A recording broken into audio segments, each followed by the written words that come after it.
Satish, thanks for giving us this interview. You see a different spectrum of patients than we see in the Western world. What is the actual difference? The valves which are involved primarily belongs mainly focused on the mitral valve as such. And if you look at the Western world, it's mainly the aortic valve. And in our areas, in the Asian areas, it's primarily the mitral valve. And the etiology is rheumatic heart disease, and it is a major problem. Though we don't have real reliable data, recently in 2010 there was some sort of a registry data which was presented and showed that the prevalence is around 55 per 100,000 as far as rheumatic heart disease is concerned, and it's the rheumatic fever as such is around 5. But compared to 3 decades back, it is reducing, but at the same time it is still there. It's still a social problem as such.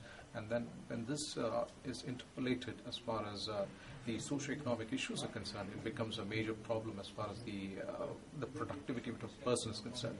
And we have this unique entity called as the juvenile mitral stenosis, where it affects at a very young age, and with that a lot of baggage comes along, medications, treatment, the resources, the facilities that are available. So it's a big problem, and that's the way the valves are tackled as such. So I would assume you perform a lot of valvuloplasty in your country. Yes, it's the best, probably the most ideal way of trying to tackle a valve rather than trying to put a prosthetic valve, because prosthetic valve, the compliance is a huge problem as far as giving medications are concerned, and maintaining INR and all those other issues. So the valvulotomy has been a big treatment arm, and which has been very successful, and a lot of innovation has happened, and the techniques have become much better. The cost is much better now, and it's turned out to be quite a path-breaking treatment. And what do you think is the role of echocardiography, especially in these young patients? What do you think are the signs in echo that help you determine if patients will actually benefit from the procedure or not? The immediate, there are such high volumes as far as the valve diseases are concerned, and for us to tackle these high volumes, echo is a real boon, because it tells us immediately as to whether this is a treatable or whether it needs to have some other type of treatment that is required. And when that is done, it can be very decisive in this for treatment as such. Mm-hmm. And one last question. What do you think is going to be the role of handheld devices, especially in your setting?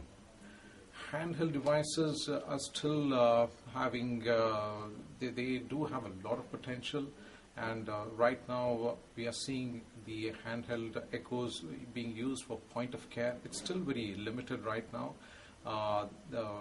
Maybe it's just that the usage, the package as such is still probably not complete, in the sense like it doesn't have a spectral Doppler, but definitely as a screening tool, screening device, it has got tremendous utility, because we have certain events which take place, they are called as health camps, and where large numbers of people come, and handheld devices of great utility just to screen them and to decide whether they have a disease or not, and if they do have a disease, they are referred to the major hospital for further evaluation.